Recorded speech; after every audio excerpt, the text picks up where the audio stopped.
Hello, and thank you for joining me for a dose of virtual vitamin Z. My name is Sandy, and I'm an education specialist for the Detroit Zoological Society.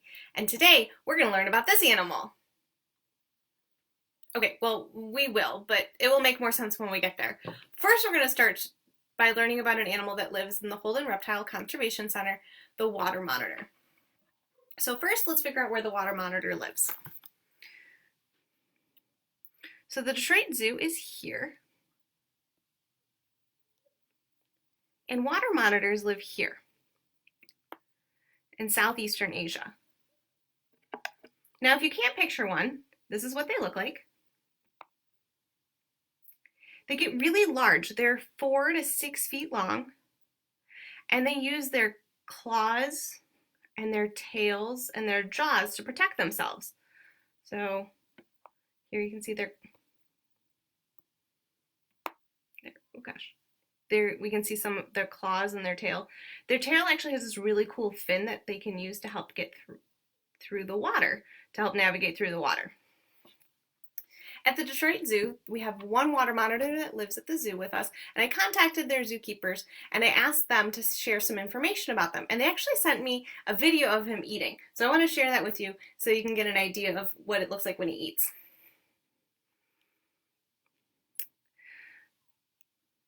So this water monitor, as you can see, he's got a big fish in his mouth, and they're what's called opportunistic feeders. So they eat food when they find it. Another thing that's important about the water monitor is that he's cold-blooded, which means that he can't make heat like you and I can to stay warm. He actually needs to sit in the sun to stay warm. And he also needs the sunlight to help digest, because it helps to warm up the food, or warm him up so that he can digest the food. So he's gonna go find a nice warm spot to digest that food. So when we're thinking about the water monitor, and we want to make sure that we're providing a wonderful place for the water monitor to live, so we want to make sure we're providing them what's called great welfare or well-being. So that means we need to take into consideration the things that this animal needs to not just survive, but to thrive. So a water monitor, as a reptile, needs a basking spot, or a spot that's warm that the animal can sit in to be warm and to help them be warm and to be healthy. They also need hiding spots or shelter. So by having options, they can choose to be close to the public, they can choose to be further back. They also need water, so they need to be able to drink water, and water monitors use the water to hunt, so they need to be able to, he needs to have access to water too. So when we're creating habitats, we want to think about all of these things, and we also need to think about activity level. So an animal that has more activity level may need more space versus an animal that has less activity level. But how can we measure activity level? I'm going to show you a basic way that we can start to look at measuring activity levels. We're going to come back to my little friend I showed you earlier. We're going to make an object that actually can move in an unpredictable way so that we can start to measure activity levels of an object. So this guy is called a spool racer. I'm going to show you how to make him, and then I'm going to show you different ways that we can measure activity level. So I'm going to show you how to make him first. So here's my video of making a spool racer. So that's just a spool of thread.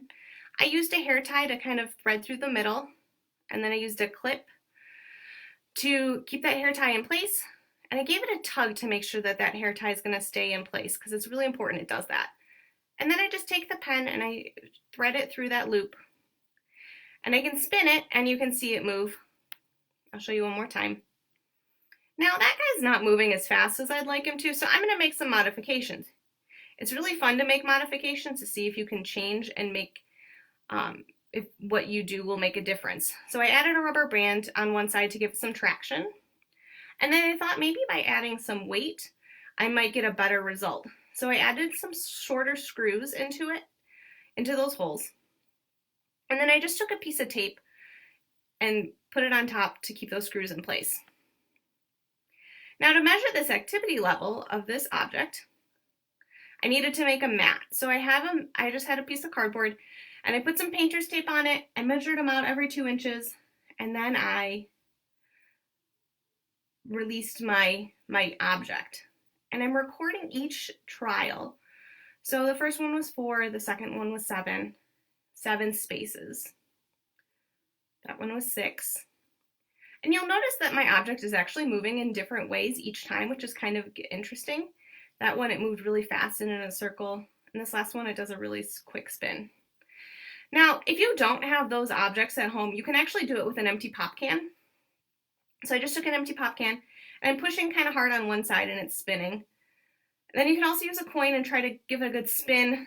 I found out I'm not really good at spinning coins.